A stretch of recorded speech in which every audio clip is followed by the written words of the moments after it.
Looking forward to taking you down to Port Arthur today.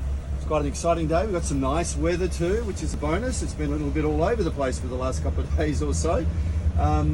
It's quite a big day, folks. We're going to be heading out of town very shortly, heading down to Darnali, where we're going to be stopping in about 45 minutes for a comfort stop, an opportunity to use the bathrooms, but also to grab a cup of coffee, something to eat if you like. We'll only be there for 10 minutes, and then we're going to move from there down to Pirates Bay. We've got a beautiful view over a magnificent coastline. We'll talk more about that when we get down there. From Pirates Bay, we're going to work our way around to Waterfall Bay with some more outstanding views along the coast. And we have a little walk planned for you as well. It's about a half an hour walk along the coast through a forested area. We'll talk more about that as we get there too. After that, we're going to head down towards Port Arthur. We've got some people that are going to see some Tasmanian devils at Unzoo. We've got some other people that are going to the Lavender Farm, and then some of you who are going straight to Port Arthur. All of us will end up at Port Arthur, but those that are stopping at the zoo and the Lavender Farm will come back and collect you and take you down to Port Arthur.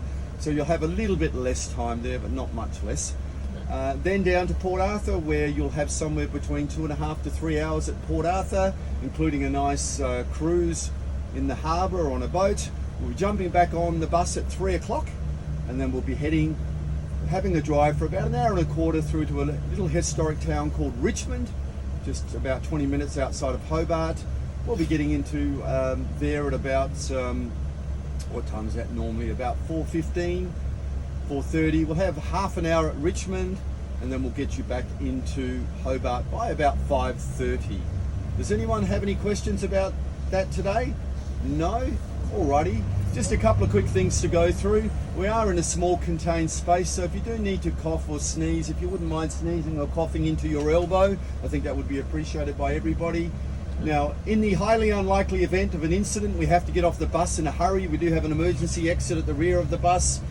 Through this door here as well, there's a series of red hammers along the side that we can use to break the glass if need be. We've got a fire extinguisher under the front seat. We have a first aid kit down the front. It is a requirement to wear your seatbelts on the bus, so we'd ask you to wear your seatbelts.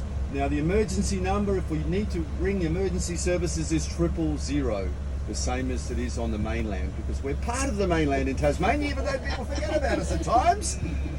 So we'll get underway now, folks. I'll be providing a little bit of commentary as we go along, but if you do have any questions, feel free to shout out, and if we don't know the answer, we'll find out for you. All good? All right.